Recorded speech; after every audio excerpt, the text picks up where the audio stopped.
Welcome to TBG Talks, expert insights for your business success, the podcast where we dive deep into the world of accounting and finance, consulting, business, and the employee experience with experts at the Bonadio Group. In each episode, we'll sit down with our firm's thought leaders to discuss the latest trends, challenges, and strategies shaping the industries we serve and the modern-day accounting workforce. Today's episode of TBG Talks is hosted by myself, Valerie Busella, Content Marketing Specialist here at the Bonadio Group, and I am sitting down with our partner, John Miller.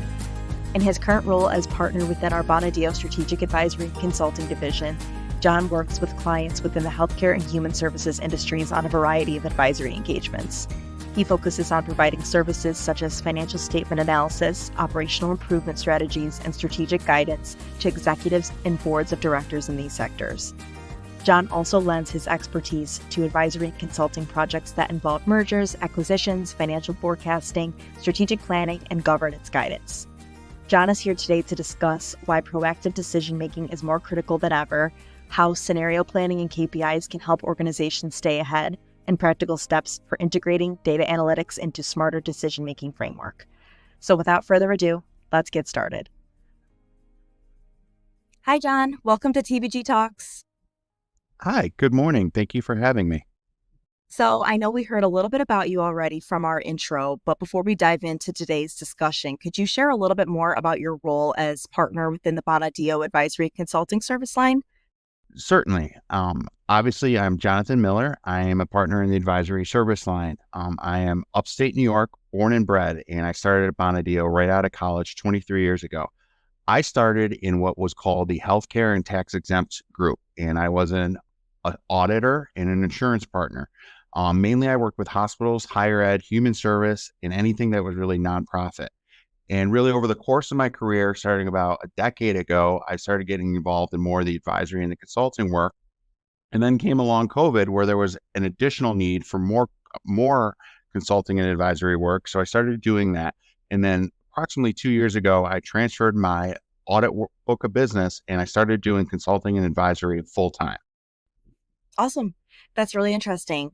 How did your background kind of lead you to this point in your career with really helping clients strategize and optimize their operations?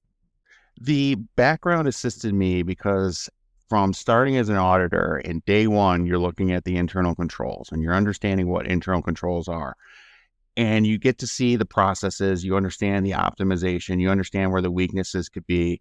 You sit there in a controller, a CFO's office, and you go over what are the business risks? How can that impact the audit? And you start seeing them sharing with you and pulling up the hood and saying, this is really what my risk is. This is really where my control is. This is really where I need the efficiency. And then plus you get to see the numbers. And one of the things I always noticed was when I was auditing and the internal controls or the strength or lack of strength of internal controls always correlated to the financial performance. So I always thought that was interesting and something to look at. And that's really helped me build a foundation over the consulting and advisory division. Well, that's really interesting. It sounds like your background has given you a very well-rounded perspective on how businesses can strategize and make decisions. So today's topic is how businesses can make better decisions and kind of what tools they can use to do so. So jumping right in, why is proactive decision-making more critical than ever in today's business landscape? Yes, it is more critical than ever, as you said, is because of the amount of pressure and change occurring. And sometimes folks will say to me, John, there's always been change. We go back to Billy Joel's song, We Didn't Start the Fire. That was in the mid 1980s. 40 years, fast forward, he's pulling off his tour, but guess what? The world is still burning. And they say, John, it's always been this way. But what I do is I liken to an analogy, and I've said this before when I present. And one of the things, I grew up playing baseball and I watch a lot of baseball, is you'll hear, and they talk about pitchers, and pitchers throw the ball hard, pitchers throw the ball fast, pitchers throw the ball with speed, but then they'll say that guy's got a lot of velocity. And I'll say, what's the difference between speed and velocity? And really the difference is speed is really, movement over time. How fast is that ball going? Versus velocity, it's not only the speed, but also the change in direction. So now when we look at baseball pitchers, the pitchers basically enhance themselves that now they've increased more velocity. The hitters don't know where the ball's going. And I liken that to the current environment that we have right now, that not only has it changed faster, We don't know where it's coming from. So some of the changes we have now is the rapid increase in technology. And we're seeing computing speed goes up. Moore's law has been around for a while. It's always a concept, but the computers are getting faster. Businesses now have intelligence, not just the large Fortune 500 companies, all the way down, they're able to apply it. Artificial intelligence, we hear a lot of it. There's a lot of emails going on. How are we utilizing this?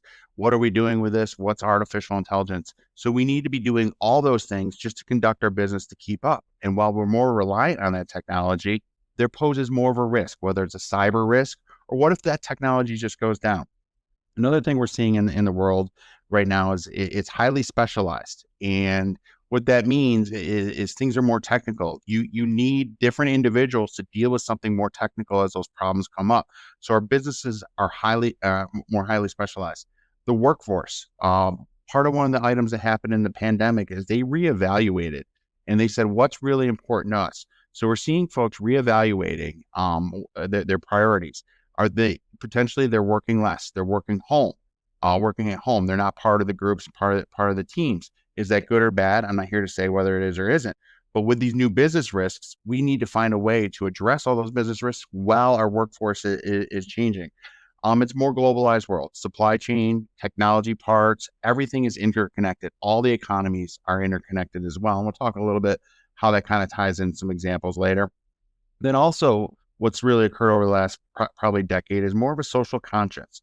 You have your employees, you have your customers, and they're essentially demanding more transparency on what you do with your profits or what you do as an organization. Are you a good stakeholder? So we really shifted from the shareholder to stakeholder philosophy. So businesses need to be considering not just those other three or four risks I mentioned, but are they a good community partner? And then so then folks will come to me and say, John, you sound so worrisome and negative.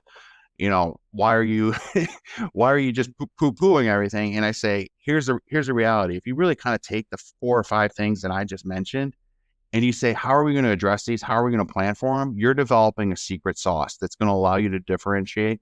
I think that it's very important for businesses to be aware of the current landscape first before they can really do anything else. So one of the key topics that you often talk about here at our firm is the idea of scenario planning and scenario analysis. Can you break down exactly what that is for our listeners?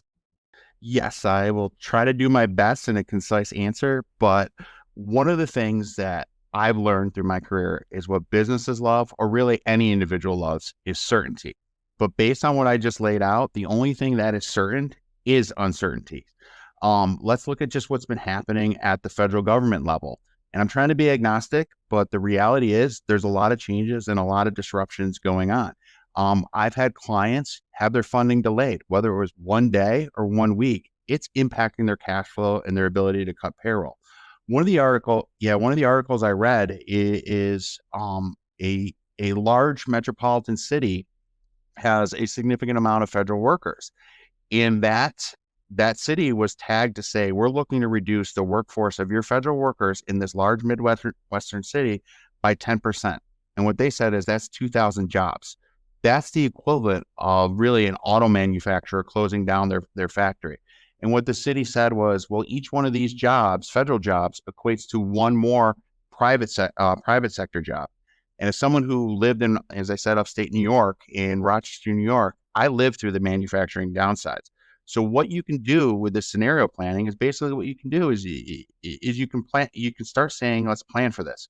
So if 20% of our labor force is laid off right away, what does that mean for the good or the service that we provide? We cut off 20% in this concentrated section. Is there going to be demand for our product? If not, what would we do? Would we find a new market to go to? Or would we cut back our workforce or find a different lever to pull? That's what scenario planning can help. There's also good things. Some things are positive as well. So say, for example, you hit with a really new technology or a really good idea, or guess what? Your secret sauce and your culture is so great. There's such a demand for your product. One of the things you have to also say is, do we have the capacity, if we were to sell 20% more of our widgets, do we actually have the capacity to do that? And you start scenario planning and saying, what does the capacity, what does the labor force, do we have the supply chain, and so on. So really scenario planning is like a flight simulator. You're not training for these perfect conditions. What you're doing is you're training for turbulence, bad weather, and even unfortunately engine failure. So you're ready and you're ready to make the right decisions or the best decisions at that time. And you look at those multiple futures and you stay agile and you prepare for the risks that the others didn't see. That makes a lot of sense. I think being reactive can put businesses at a disadvantage. So it's always makes sense to kind of look through all the possibilities that could happen and plan for them. Um, so what are some of the key steps to developing effective scenario planning? I know you touched on this a little bit already. So some of the key steps is first thing you have to do is you really do have to identify what your largest risks are and what's likely to drive change. So a little bit of a shout out to the friends I work with every day on the advisory team that also do a lot of the risk assessments and the internal audits, because that kind of ties in to scenario planning. But it's a matter of sitting down. Where's our largest risk? Is there a new competitor in our market? Is there a new technology? Is there a regulatory change, supply change, cybersecurity, the workforce that I mentioned earlier? For some of the nonprofits and hospitals I work with, is there a Medicaid funding decrease, or did they change? Change how you're going to get paid? So now you've thought about all that. You really have to say what is the largest risk, and we're going to develop multiple scenarios from that, from the best to the worst case scenario. What could happen, and that's going to prepare you for it.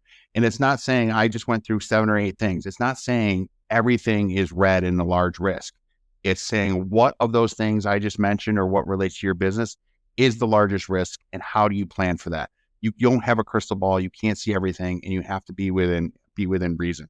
A lot of it too is just creating the culture. We think about risks and we plan for it. So even if one you didn't think about comes up, you still have the culture to enable your team to say, now let's start thinking about how this is going to be in the future.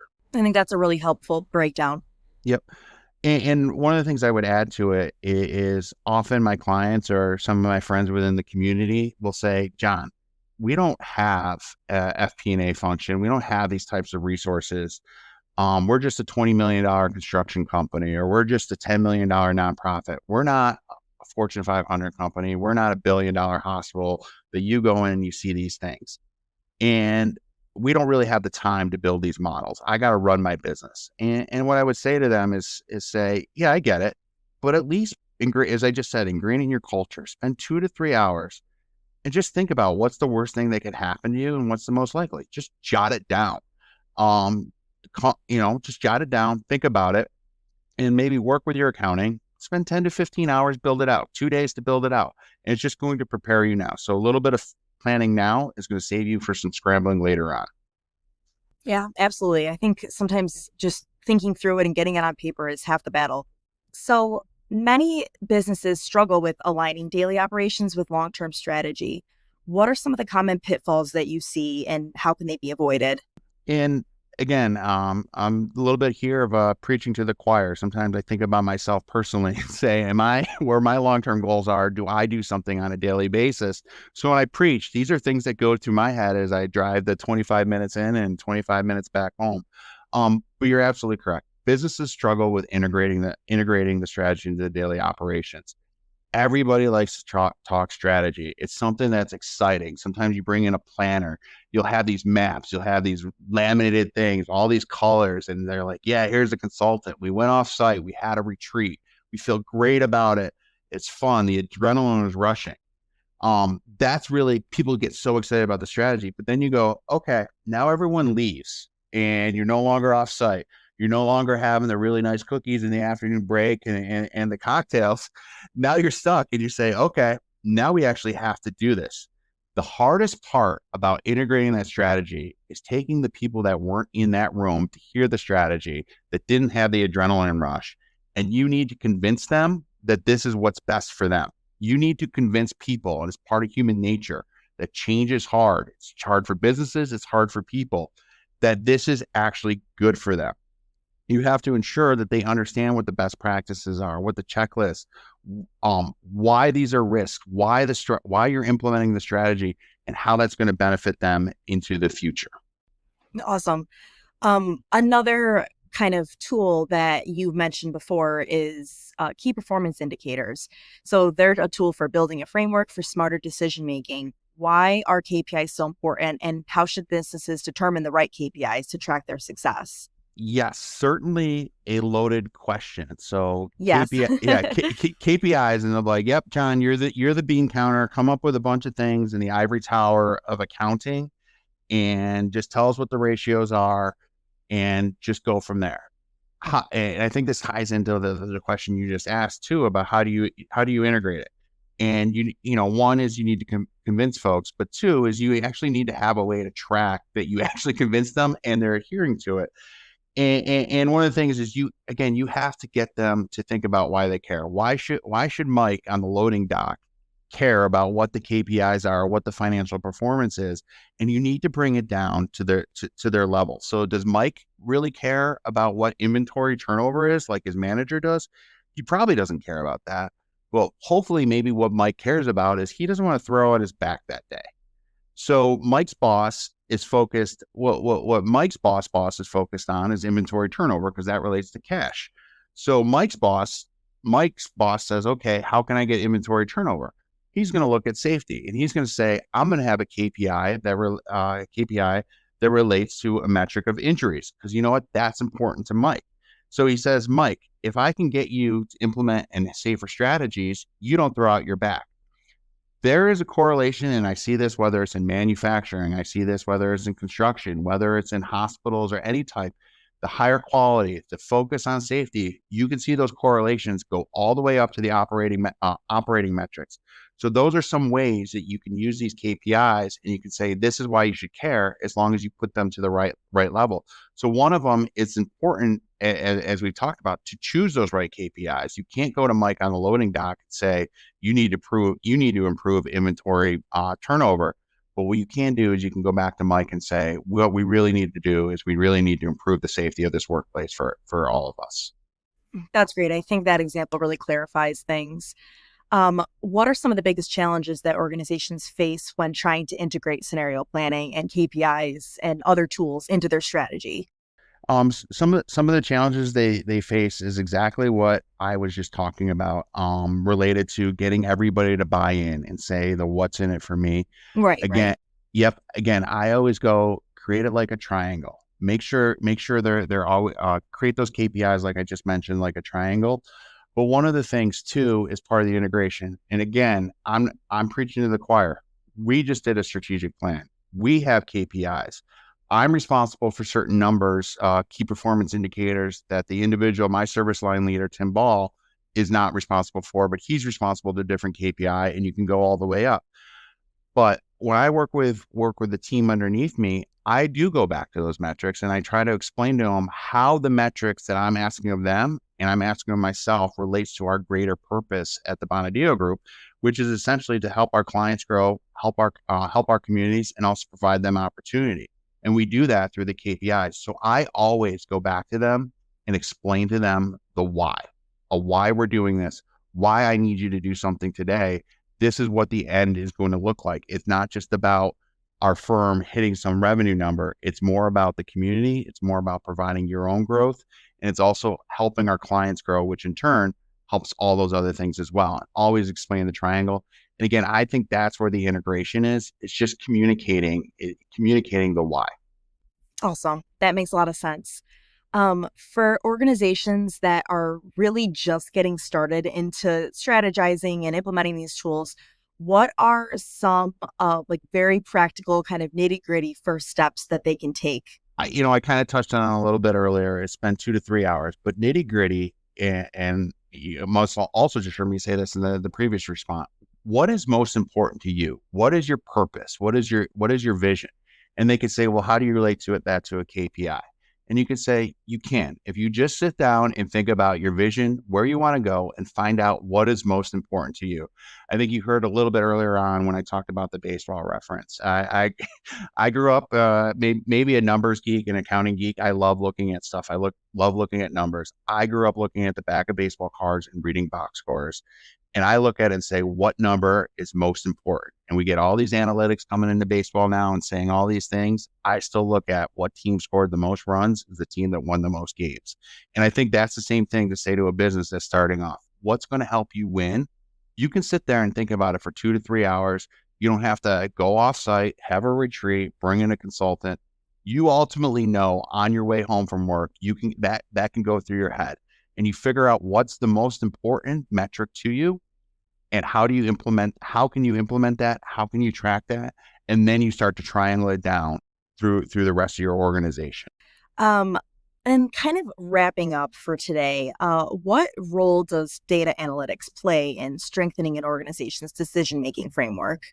It plays a very significant role, and I'm going to be a little bit Jekyll and Hyde on Okay. this, and kind of have two different views. You heard me just say one of them. You just heard me say it's not as complicated as you think it is. We don't need to have these super machines. You can sit there in your own head and think about it on the way home and come to something, and come to some conclusion. But really, where data analytics is going to play into this, especially for the very larger organizations, is you need to have reliable information. If you are going to say, in my example, Mikey on the loading dock, and whether it's inventory turnover or whether it's safety, whether it's number of injuries, you need to make sure that you're spot on how you're collecting that information and how you're analyzing it. So you do need those systems. Because as soon as, in my example, as soon as you say, well, no, only 10 people got injured this whole year, and every guy on the loading dock saying, no, there's actually 20 of us that got injured, now you've lost all that credibility.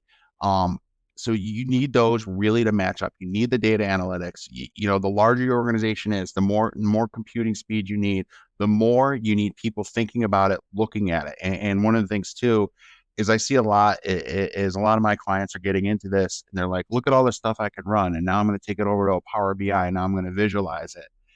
And it's sitting back and saying, okay, great. You have all this data. You figured out how to run it.